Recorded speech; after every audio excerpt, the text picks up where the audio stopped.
Hidup TV mempersembahkan Oase Rohani Katolik yang dibawakan oleh para imam Keuskupan Agung Jakarta. Selamat menyaksikan. Sahabat Oase Rohani Katolik yang terkasih, salam damai. Senang sekali pada kesempatan hari ini kita dapat kembali berjumpa lewat acara Oase Rohani Katolik bersama dengan saya Immaculata Raufi, dan saat ini sudah hadir di ruang studio Romo yang kita kasihi, Romo Johann Ferdinand Weisheyer. Halo Romo, apa kabar Romo hari ini? Baik, sehat-sehat, penuh berkat Tuhan. Amin.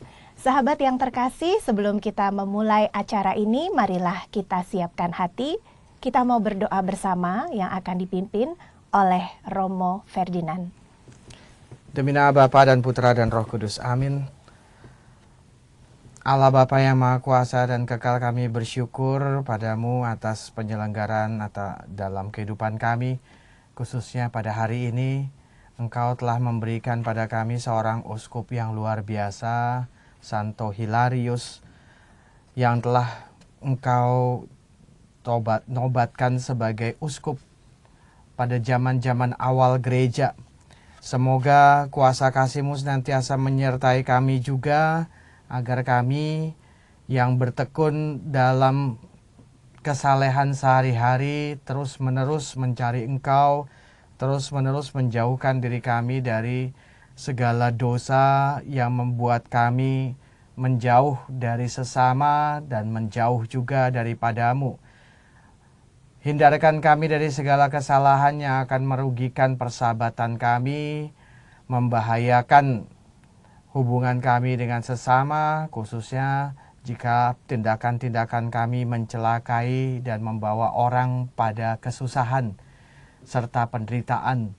Jauhkanlah kami dari segala godaan itu. Semoga kami sungguh menjadi berkat-Mu bagi sesama kami, menjadi kabar gembira bagi orang-orang di sekitar kami.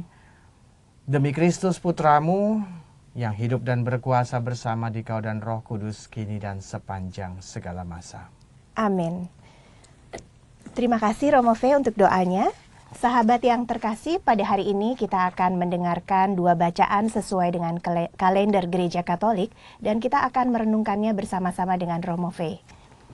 Bacaan pertama dari Kitab Putra Sirak bab 5 ayat 1 sampai dengan 8, dan bacaan Injil kita pada hari ini diambil dari Injil Yesus Kristus menurut Markus bab 9 ayat 41 sampai dengan 50. Seperti biasa, saya akan bacakan bagi Anda semua bacaan yang pertama. Bacaan dari Kitab Putra Sirak bab 5 ayat 1 sampai dengan 8. Jangan mengandalkan kekayaanmu, dan jangan berkata, "Ini cukup bagiku." Hati dan kekuatanmu jangan kau turuti untuk berlaku sesuai dengan hawa nafsumu. Jangan berkata, "Siapa berkuasa atas diriku?" Camkanlah, Tuhan akan menghukum engkau dengan keras. Jangan berkata, "Betul, aku sudah berdosa, tetapi apakah yang menimpa diriku? Sebab Tuhan panjang hati." Jangan menyangka pengampunan terjamin, sehingga engkau boleh menimbun dosa demi dosa. Jangan berkata, "Belas kasihan Tuhan memang besar. Dosaku yang banyak ini pasti diampuninya." Sebab belas kasihan memang ada pada Tuhan, tetapi kemurkaan pun ada padanya. Dan geramnya turun atas orang jahat. Jangan menunda-nunda untuk bertobat kepada Tuhan. Jangan kau tangguhkan dari hari ke hari. Sebab tiba-tiba saja meletuslah kemurkaan Tuhan, dan engkau binasa pada saat hukuman.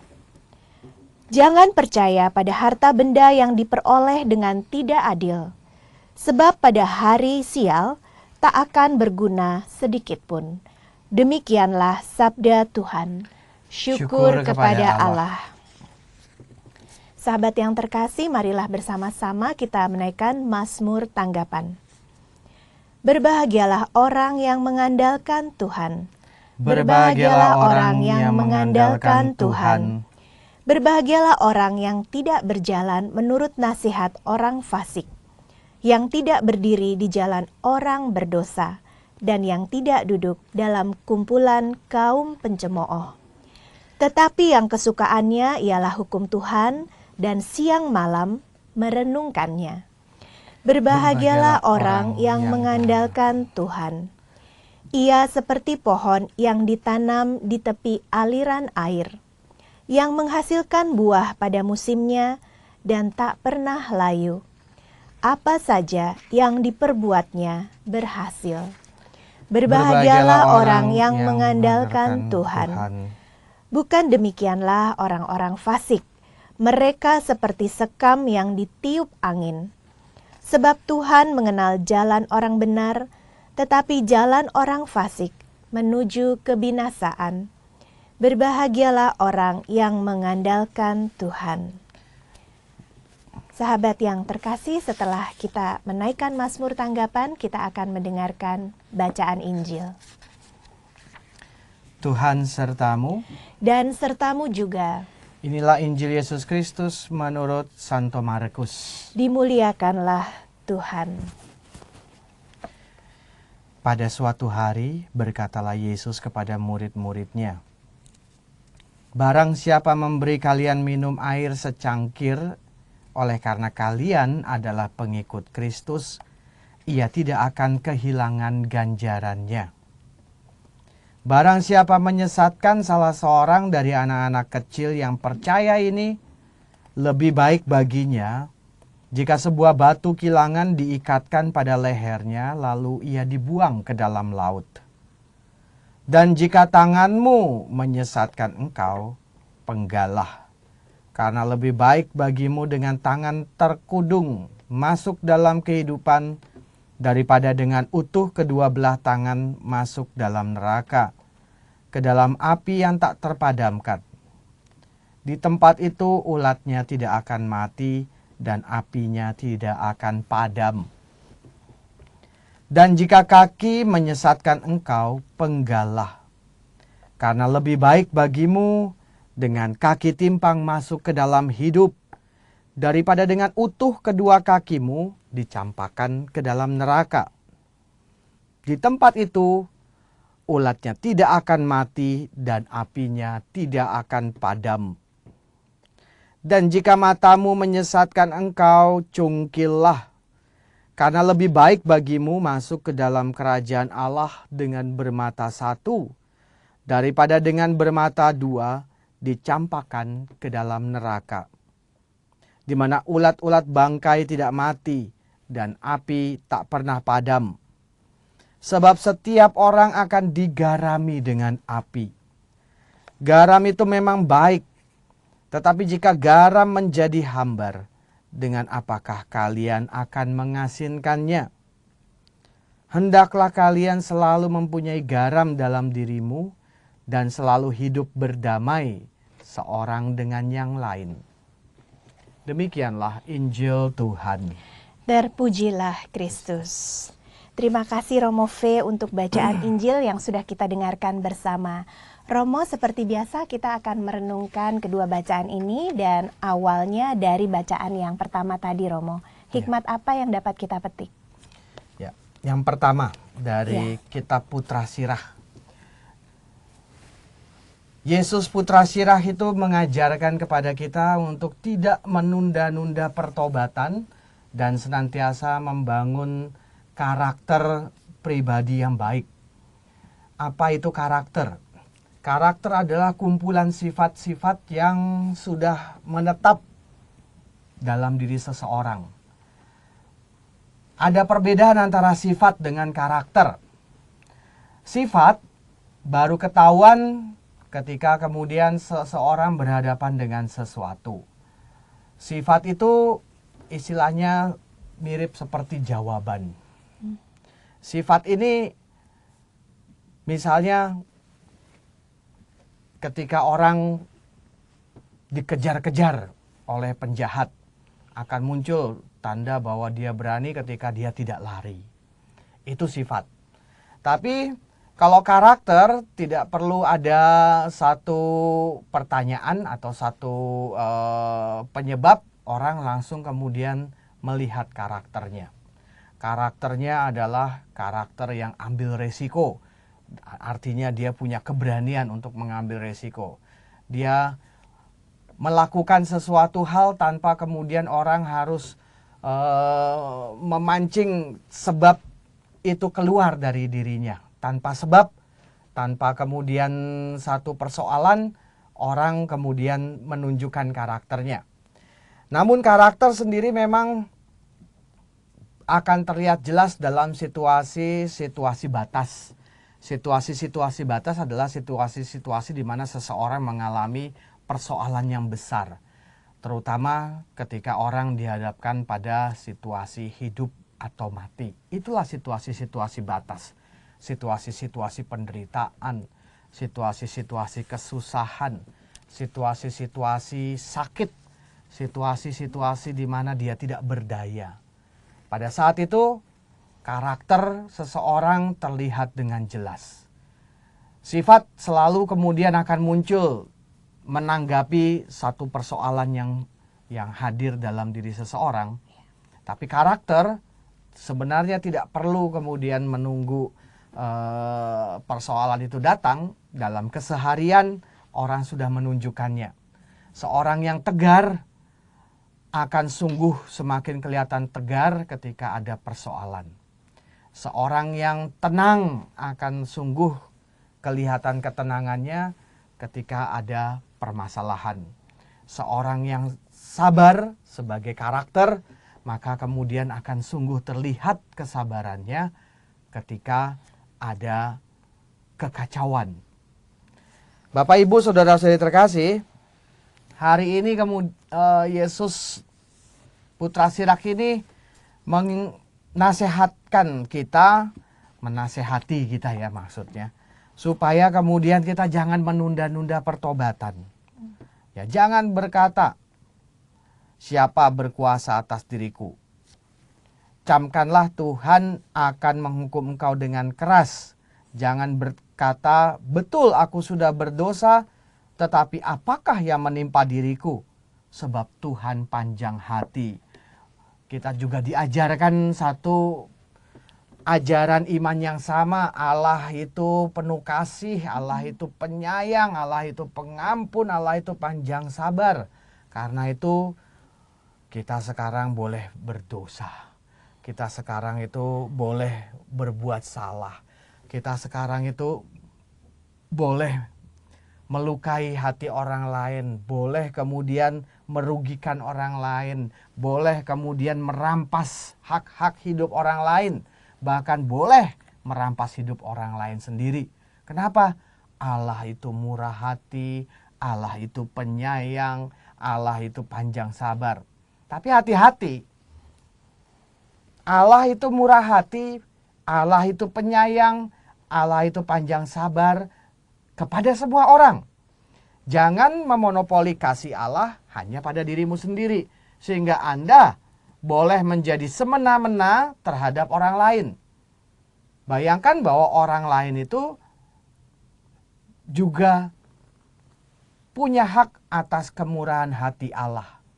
Orang lain juga punya hak atas cinta Allah.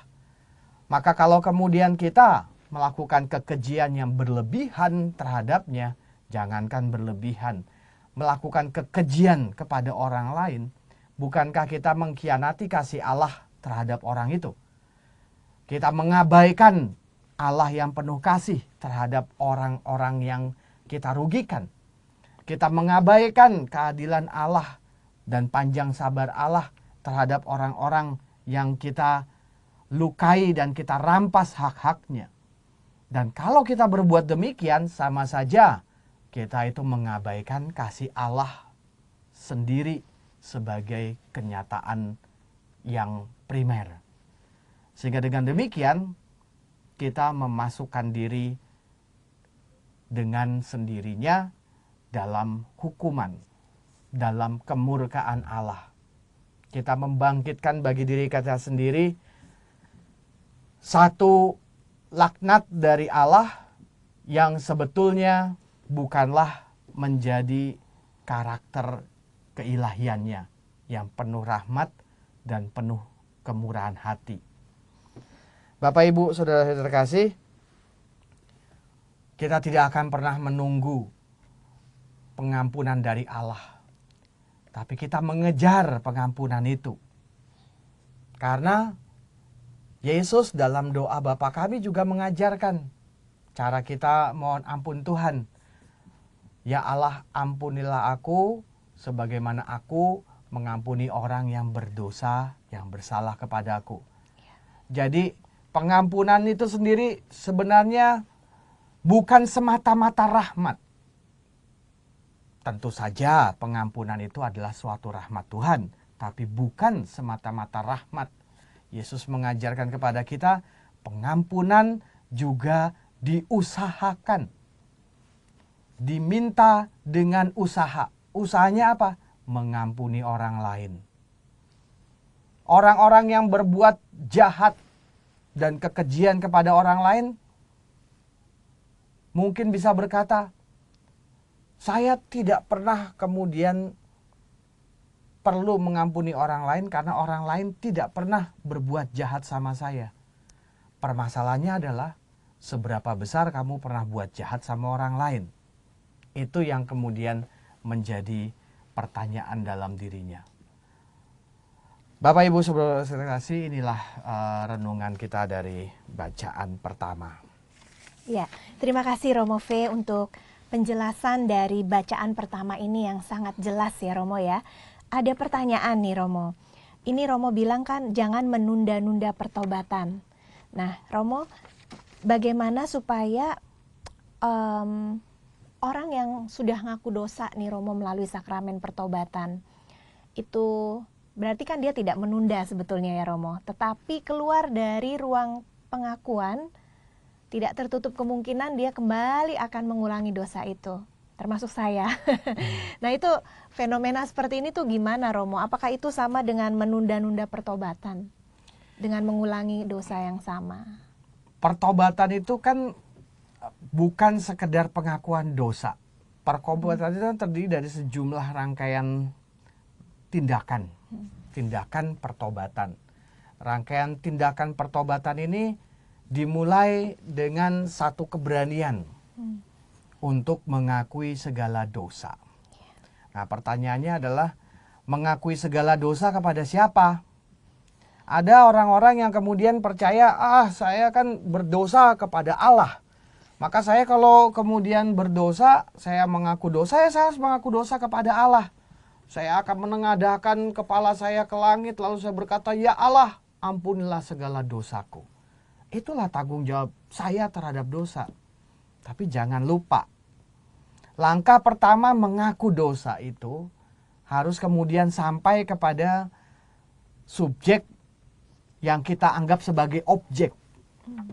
Yaitu orang-orang yang padanya dosa kita lakukan dan bebankan. Kalau saya mencuri, kita berdosa. Ada perintah jangan mencuri.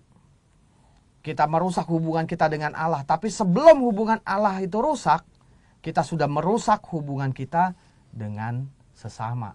Kita sudah merugikan orang lain. Karena kita mencuri barang orang lain.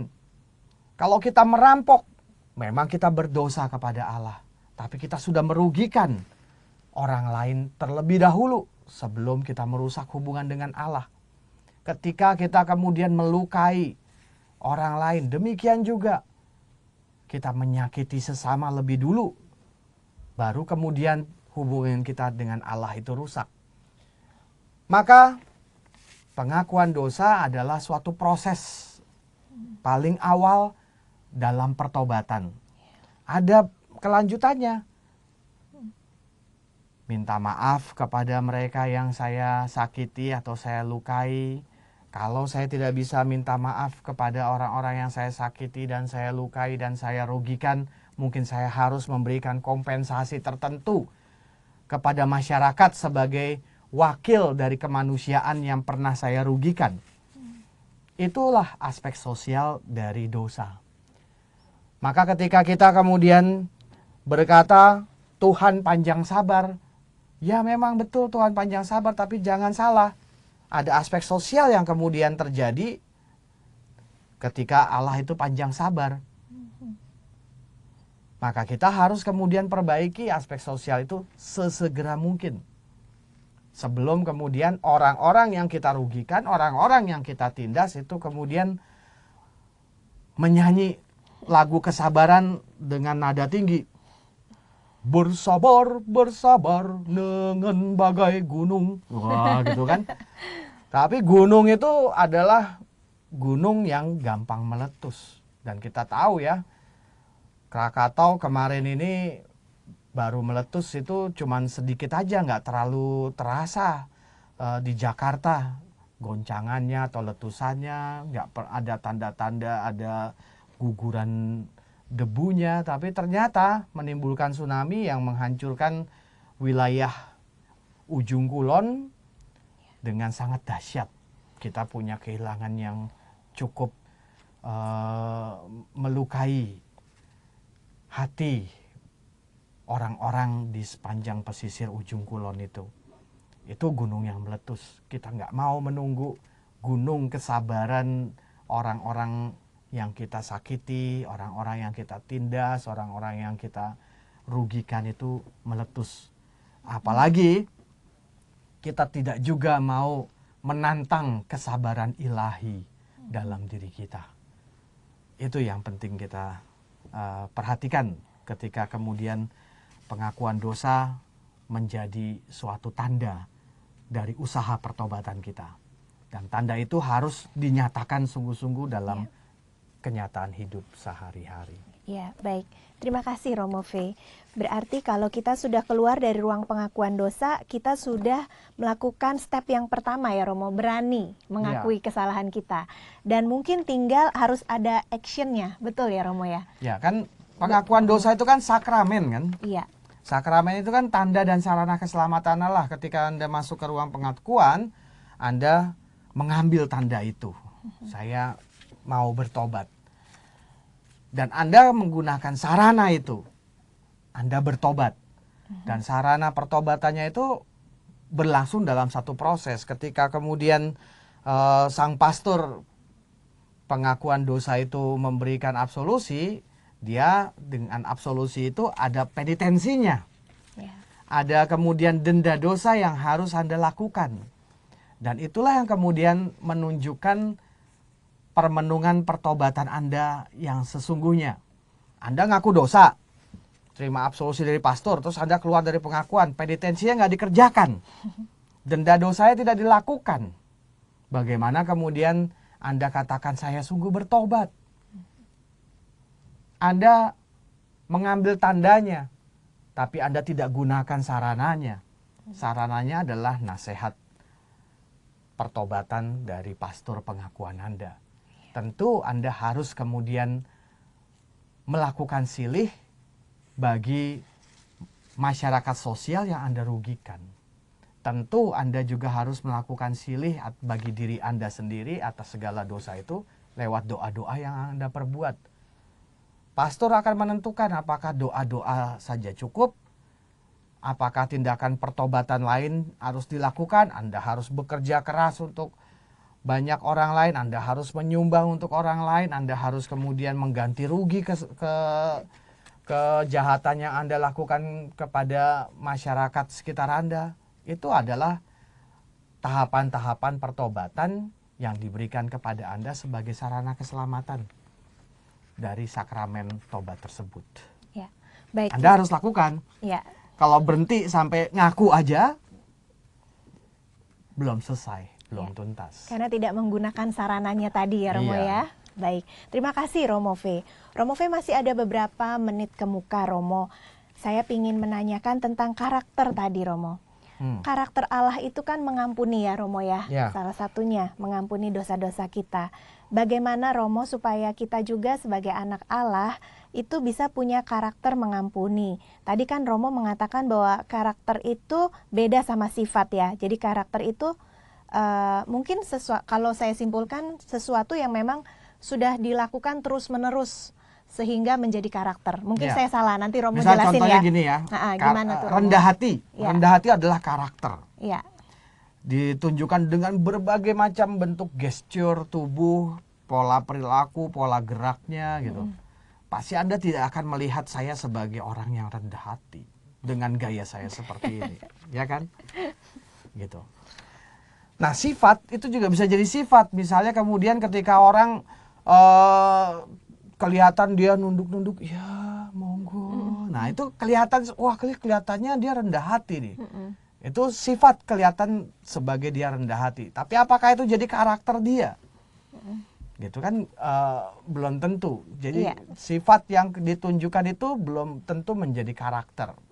Sifat itu juga bisa suatu manipulasi diri. Tapi karakter itu tidak perlu menunggu pencobaan dalam tanda kutip.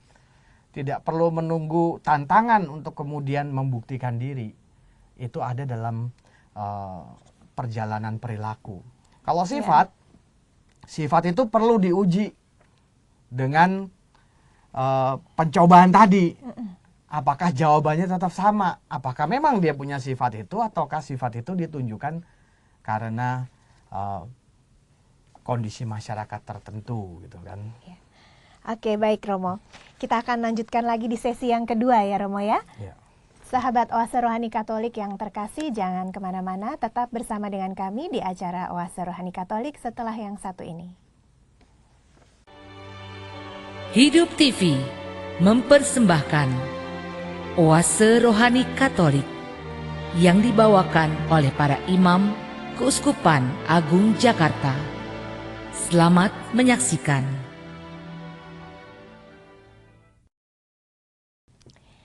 Sahabat Oase Rohani Katolik yang terkasih dimanapun Anda berada, kita kembali berjumpa di sesi kedua acara Oase Rohani Katolik. Masih bersama dengan Romo Johann Ferdinand Weisheyer yang akrab kita panggil dengan Romo V. Romo V, silakan Romo melanjutkan lagi di sesi kedua ini. Dan sebelumnya, apakah Romo bisa memberikan sedikit rangkuman dari bacaan pertama yang sudah kita renungkan tadi, Romo? Ya, dalam bacaan pertama jelas bahwa kemudian kita tidak boleh menunda-nunda pertobatan. Kita tidak boleh kemudian memperlambat tujuan dan gerakan kita menjadi manusia yang baik. Karena apa? Karena dosa dan kejahatan itu bukan sekedar urusan kita dengan Tuhan Allah, tapi dosa dan kejahatan itu mencakup juga tentang hubungan kita dan terutama hubungan kita dengan sesama dan anggota masyarakat lain di sekitar kita. Maka menunda-nunda pertobatan artinya kemudian menyebarkan kejahatan kepada orang-orang di sekitar kita, merugikan sesama, membawa mereka pada kebencian dan kedengkian terhadap kita. Padahal kitalah penyebabnya. Dan kali ini Yesus secara tegas mengundang kita untuk kemudian segera bertobat. Kenapa? Karena kemudian dimulai dengan satu ilustrasi sederhana. Jika kalian memberi minum air secangkir kepada orang yang pengikut Kristus, maka orang itu tidak akan kehilangan ganjarannya. Artinya Allah itu mengganjar perbuatan baik. Allah itu mengapresiasi manusia. Setiap manusia akan dinilai seturut perbuatannya. Kalau kamu berbuat baik, kamu akan mendapatkan berkat dari Allah. Kalau kamu itu berbuat jahat, kamu akan mendapat hukuman dari Allah. Dan Yesus hari ini berkata dengan keras, jikalau engkau menyesatkan salah seorang dari anak-anak ini, sudah pantas kalau engkau dikalungi batu kilangan dan diceburkan ke dalam laut. Yesus sangat mementingkan pendidikan anak-anak. Maka hal yang paling utama adalah ketika engkau kemudian berdosa, engkau mengajar kepada anak-anakmu untuk melakukan dosa yang sama. Kalau engkau merugikan orang lain, engkau mengajar anak-anakmu untuk terbiasa membuat orang lain adalah menjadi objek keuntungan. Ketika engkau melukai orang lain, engkau mengajarkan kepada anakmu bahwa manusia itu pantas untuk disakiti. Ketika engkau kemudian menindas orang lain, maka engkau mengajarkan kepada anak-anak makhluk paling bermartabat ini tidak ada artinya selain menjadi mainan dan objek kepuasan diri kita, dirinya. Bapak Ibu Saudara terkasih, demikianlah kemudian Yesus mengingatkan kepada kita betapa pentingnya Anda bertobat. Karena Anda akan mengajarkan kepada orang-orang di sekitar Anda, khususnya putra-putri Anda sendiri, apa yang Anda lakukan sebagai kejahatan berkembang sebagai perilaku yang akan diikuti oleh putra-putri Anda. Maka Yesus menegaskan sekali lagi, bertobat, bertobat, dan bertobat. Begitu Ya. pesan ini. Mungkin kalau ada pertanyaan atau untuk mendalami, silahkan. Iya, baik Romo. Jadi sangat jelas sekali ada benang merah antara bacaan pertama tadi dengan Ya. bacaan Injil ya Romo ya. Ya. Romo tadi sudah juga mengupas awal dari perikop bacaan Injil dari Injil Markus tadi. Romo, saya tertarik banget sama tentang pendidikan anak-anak ya Romo ya. Saya tidak mengira bahwa perikop yang barang siapa menyesatkan salah seorang dari anak-anak kecil yang percaya ini lebih baik baginya jika sebuah batu kilangan diikatkan pada lehernya lalu ia dibuang ke dalam laut. Ternyata renungannya adalah bahwa kita sebagai orang dewasa atau orang tua itu harus memberikan contoh atau teladan yang baik ya Romo ya. Ya. Ya, baik Romo. Romo, kalau dikaitkan dengan mengaku dosa, barangkali ada keluarga-keluarga yang menjadikan pengakuan dosa itu sebagai sesuatu yang harus dilakukan oleh seluruh keluarga. Tapi ada juga yang cuek nih Romo. Jadi kalau ada sebelum Paskah gitu kan kita ada pengakuan dosa. Nah, anak-anaknya tidak diingatkan untuk ayo mengaku dosa di gereja sesuai jadwal. Beruntung kalau anaknya sekolah di sekolah Katolik ya Romo, mau nggak mau jadinya dia harus mengaku dosa. Menurut Romo, teladan orang tua seperti apa untuk mengajarkan kepada anak-anak bahwa ya itu, jangan menunda-nunda untuk mengaku dosa. Ya. Salah satunya dengan menghargai sakramen tobat itu. Apakah Anda tahu bahwa dengan membiasakan diri mengaku dosa, terutama bukan sekedar Natal dan Paskah, tapi kalau Anda mengaku dosa hanya pada saat Natal dan Paskah saja, itu sudah cukup baik. Iya. Tapi kalau Anda kemudian membiasakan diri mengaku dosa dan orang-orang sekitar Anda, anak-anak Anda melihat Anda melakukan hal itu, apa yang kira-kira Anda bangunkan? Karakter apa yang Anda undang untuk kemudian hidupkan dalam diri putra-putri Anda, orang-orang di sekitar Anda? Anda tahu bahwa Anda membangunkan satu karakter keyakinan diri. Kok bisa begitu? Karena ketika Anda mengaku dosa, Anda tahu bahwa Anda itu manusia. Dan manusia itu bersalah. Manusia yang bersalah ini yakin bahwa saya itu bisa melakukan yang terbaik. Karena itu saya mengaku dosa. Kalau Anda itu kemudian menjadi pribadi yang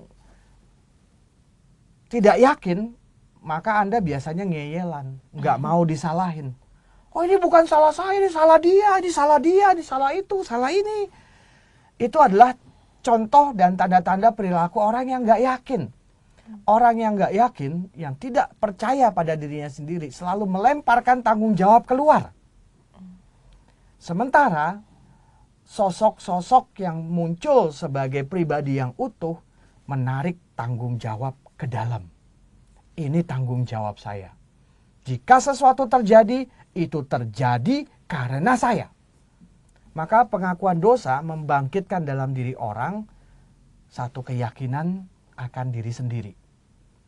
Saya manusia, saya bisa berbuat salah, tapi saya bisa bertobat. Saya bisa kembali memperbaiki kesalahan-kesalahan saya. Itu yang kemudian terbangun ketika seorang terbiasa mengaku dosa. Anda juga akan membangkitkan karakter pemimpin dalam diri putra-putri Anda. Anda membiasakan putra-putri Anda mengakui kesalahannya.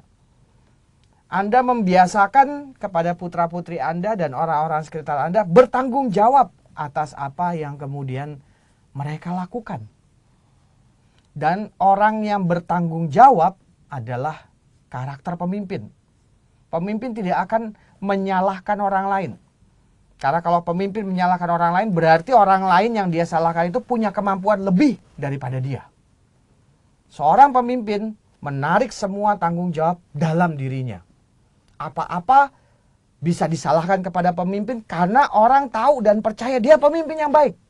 Semakin seseorang itu disalahkan untuk berbagai macam dosa dan kelemahan, semakin menunjukkan betapa masyarakat penuh berharap dan berpegang pada orang itu. Anda yakin bahwa pembantu Anda lebih bodoh dari Anda? Ketika Anda kerepotan mencari pembantu, apa yang Anda harapkan? Aduh, coba kalau ada si Inem pasti selesai deh masalah. Dan secara tidak langsung sebetulnya Anda menitipkan pada si Inem sejumlah pekerjaan yang Anda nggak mampu lakukan. Itulah yang terjadi ketika seorang itu punya karakter pemimpin. Semuanya menjadi tanggung jawab saya. Kalau ada sesuatu terjadi, itu terjadi karena saya. Itu dua karakter yang kemudian terbangun ketika Anda mengaku dosa. Pertama, Anda membangun kepercayaan diri sendiri sebagai manusia. Yang kedua, Anda membangun karakter kepemimpinan. Karena Anda bertanggung jawab. Ada contoh yang sangat nyata. Kebetulan saya sampai di katedral tadi nih barusan. Iya. Tiba-tiba kemudian seorang bapak mengingatkan saya, "Pastor, itu ada mobil pastoran yang sudah habis masa berlaku STNK-nya." "Oh ya, yang mana tuh, nomor berapa?" "B sekian-sekian PZA." "Oh iya, ini ada pastor saya yang kemudian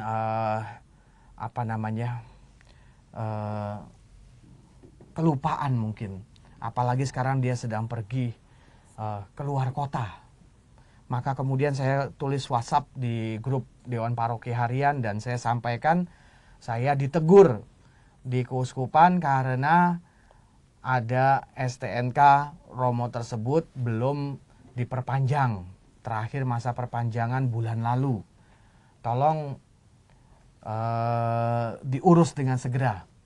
Tiba-tiba bendahara saya itu kemudian menyampaikan pesan, "Romo minta maaf, lain kali saya akan mengingatkan untuk mengurus STNK."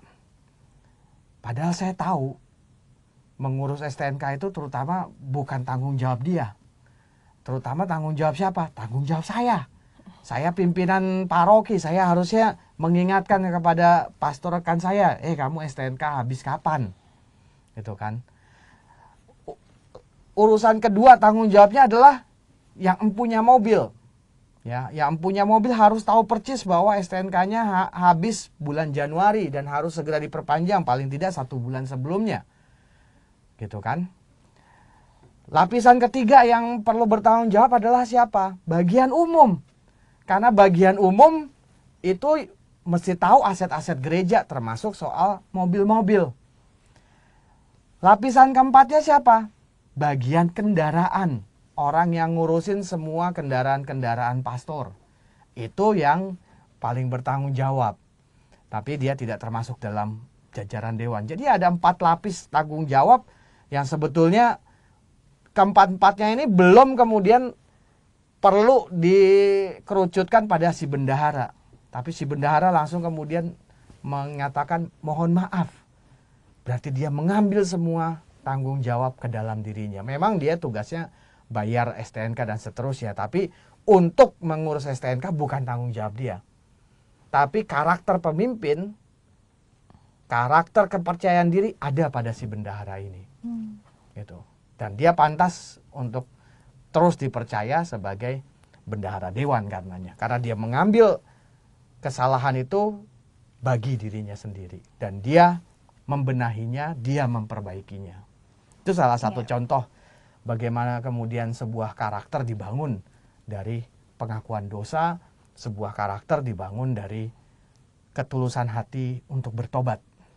Ya, baik. Terima kasih Romo V. Sungguh luar biasa Romo ya. Saya jadi sangat terbuka pikirannya bahwa mengikuti sakramen pertobatan itu ada banyak hal-hal positif yang dua hal tadi Romo sudah jelaskan yang saya sama sekali tidak terpikir Romo. Karena biasanya saya dan mungkin umat lain juga ya berpikirnya hanya kita datang untuk mengakui dosa-dosa dan kesalahan kita, mohon belas kasih Tuhan gitu ya Romo. Belajar untuk rendah hati, mengakui kesalahan kita, kemudian ya memperbaiki relasi kita terhadap orang-orang yang mungkin sudah kita lukai.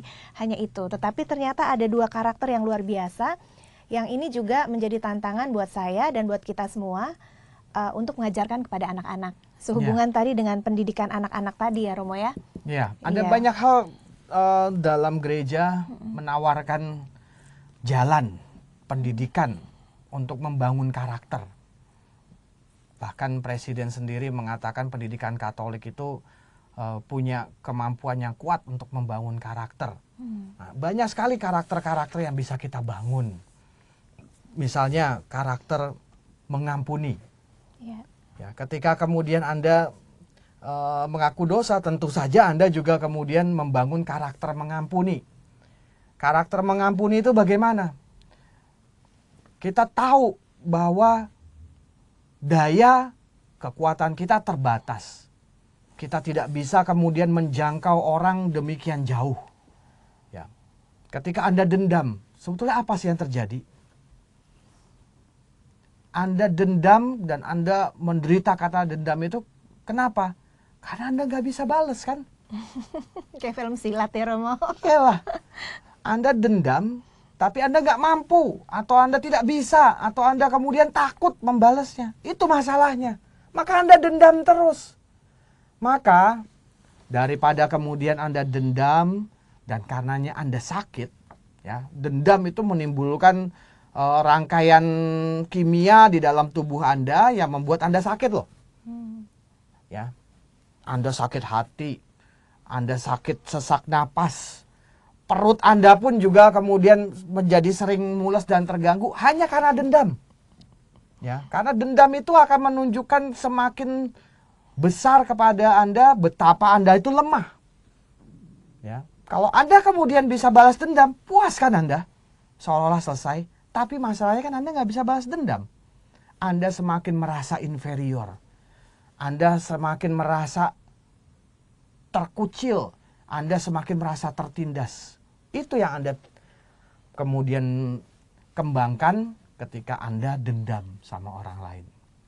Maka yang terjadi dengan sakramen pengampunan atau pengakuan dosa ini adalah kemampuan membebaskan.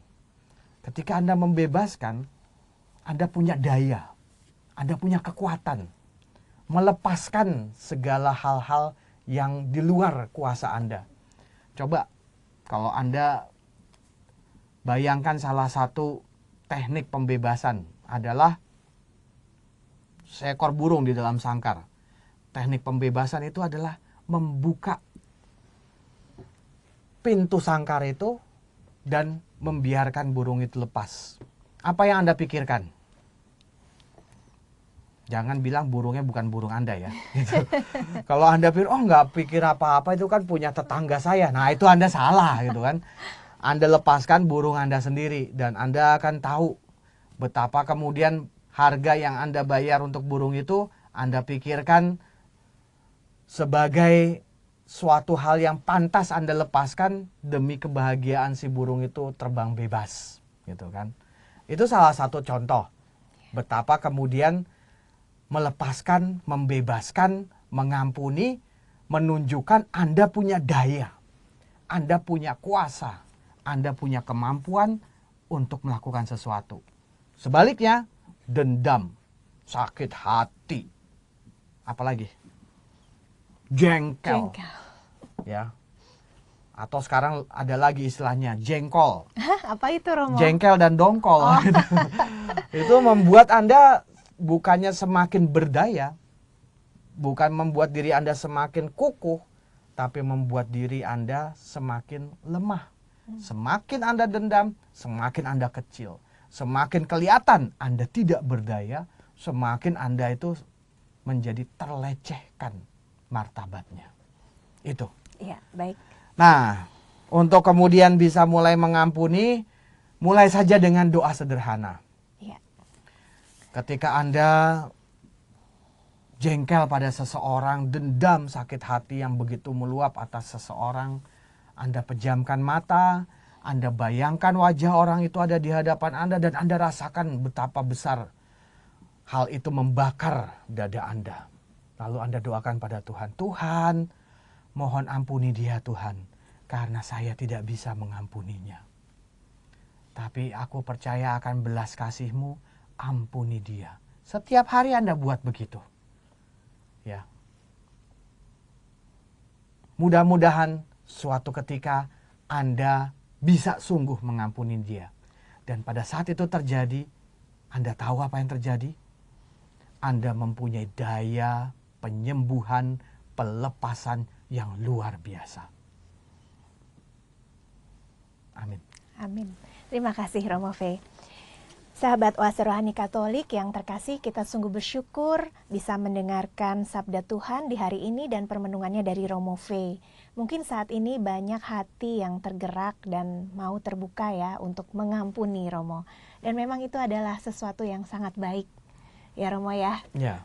Apalagi kan ini kita di bulan Februari ya Romo ya. Ada tanggal 14 kan ngerayain Valentine tuh, orang muda. Ya Kak, udah lewat. Hari ya. kasih sayang udah lewat. Tapi Jadi ya persis itu dua momen kali tanggal 14, tanggal Iya. 28 itu. untuk bisa mengasihi dan mengampuni. Baik Romo, masih ada waktu ke depan Romo.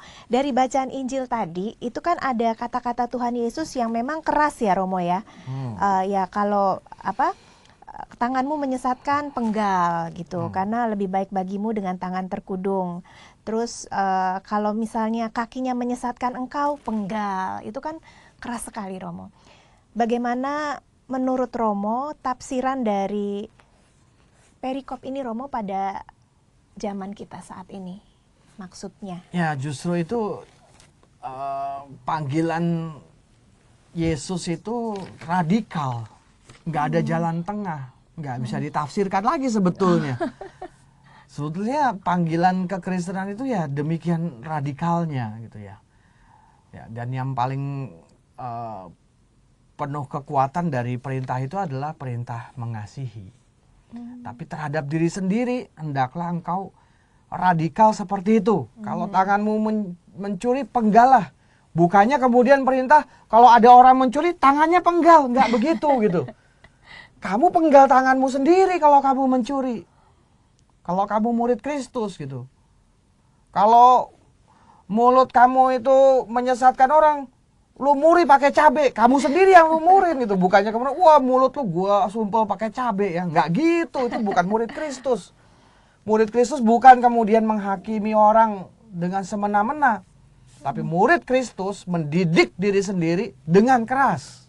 Gitu. Kecuali yang pertama tadi. Iya. Kalau ada yang menyesatkan, pantaslah kalau kemudian satu batu kilangan diletakkan pada lehernya.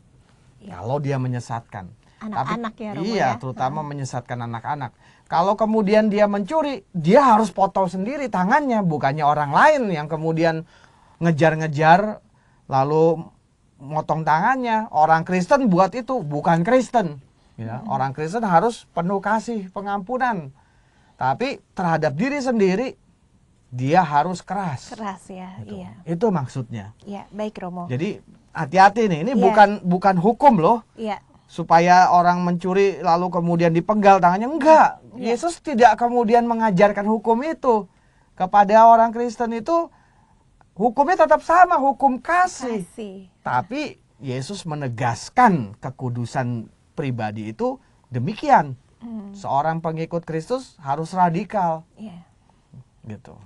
Jadi harus menjaga kekudusan dengan baik ya Romo Iya. ya. Iya, baik. Romo, apakah ada pengalaman barangkali dari umat atau dari pribadi Romo sendiri tentang berusaha untuk bersikap radikal terhadap diri sendiri atau istilahnya mendisiplinkan jiwa ataupun tubuh ya? Ya, Supaya banyak menjadi- sekali ya bisa kita jumpai dalam pribadi-pribadi orang di sekitar kita. Ada seorang ayah ya dengan penuh dedikasi setiap pagi dia mencium putranya, mencium istrinya, lalu pamit pergi bekerja. Setelah bekerja keras harian di kantor, dia pulang ke rumah, lalu kemudian menjumpai putranya, menjumpai istrinya, dia kecup kening istrinya, dia ciumi anaknya, dan masih kemudian memberikan diri untuk ngajarin anaknya soal-soal matematika. Saya tahu itu, Iya. ada kejadian nyata itu, Iya. karena mamanya nggak bisa ngajarin matematika gitu ya. Mamanya itu bisanya ngajarin misalnya puisi bahasa Indonesia gitu. Ya. Tapi kalau matematika ya harus kemudian papanya yang ngajarin. Maka papanya itu walaupun sudah capek, siang-siang ada rapat, ada urusan-urusan, mungkin datang pulang ke rumah itu juga agak terlambat, diomel-omelin sama istri, suruh cepat pulang, besok anaknya itu try out matematika, papanya itu jadi jengkel juga gitu. Kenapa nggak suruh gurunya aja yang ngajarin matematika gitu kan, seperti itu.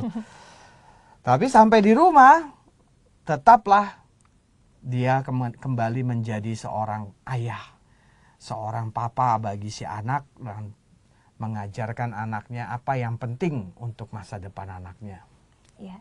Baik Itu Romo. salah satu contoh radikal loh. Iya. Gitu. Sehari-hari dengan kegiatan sehari-hari bisa mencapai kekudusan tadi ya Romo Iya. ya. Iya. Baik Romo, ini saya jadi teringat pesan Natal dari Bapak Uskup kita ya, bahwa kekudusan itu bisa dicapai dengan cara sederhana lewat hal-hal sehari-hari ini ya Romo ya. Iya. Ya, dan luar biasa tadi umat Romo pasti ya. Iya. Iya. Baik. Romo, tanpa terasa, waktu terus berlalu dan kini tiba saatnya kita berdua harus undur diri dari tengah ruang dengar sahabat Oase Rohani Katolik.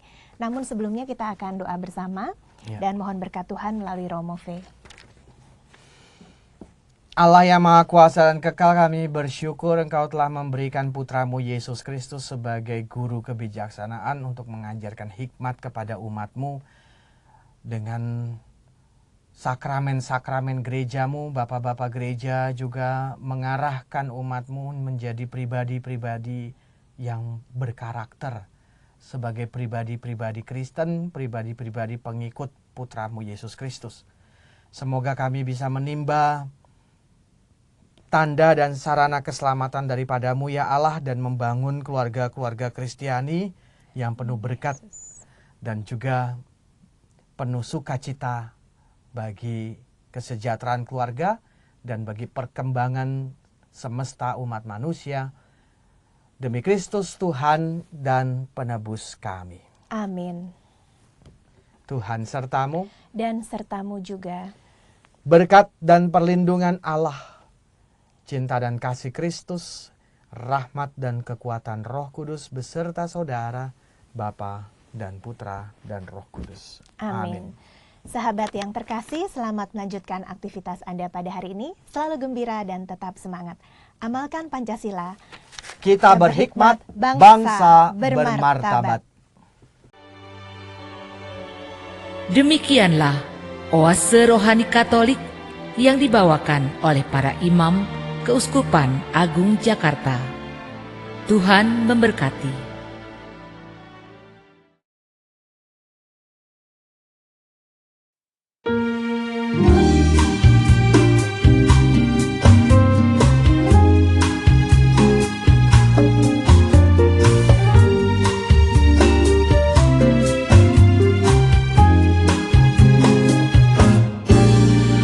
di dalam hidupku yang pernah ku jalani.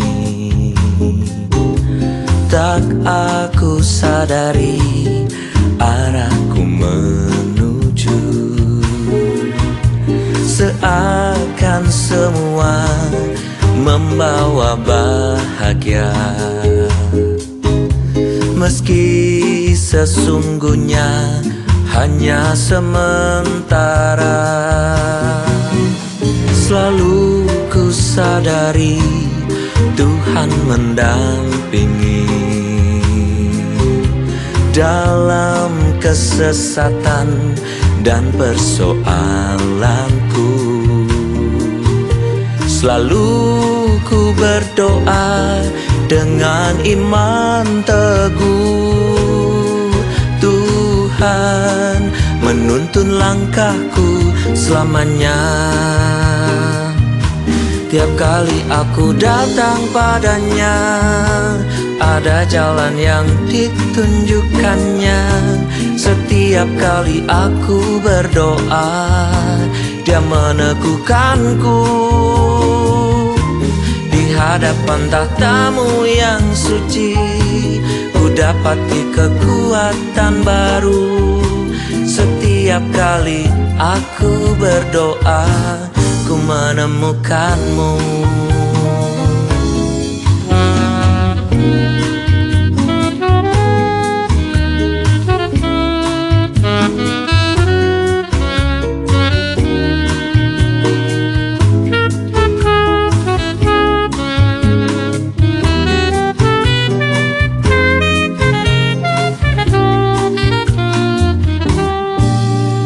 Selalu ku sadari Tuhan mendampingi dalam kesesatan dan persoalanku. Selalu ku berdoa dengan iman teguh, Tuhan menuntun langkahku selamanya. Tiap kali aku datang padanya, ada jalan yang ditunjukkannya. Setiap kali aku berdoa, Dia meneguhkanku.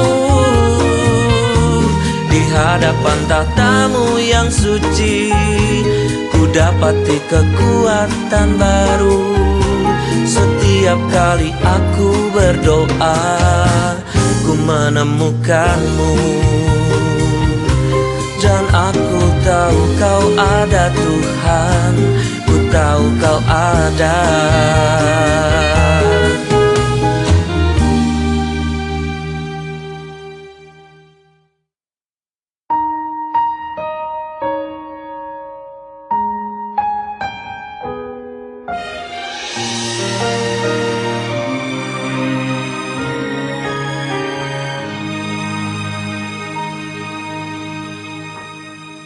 Hari ini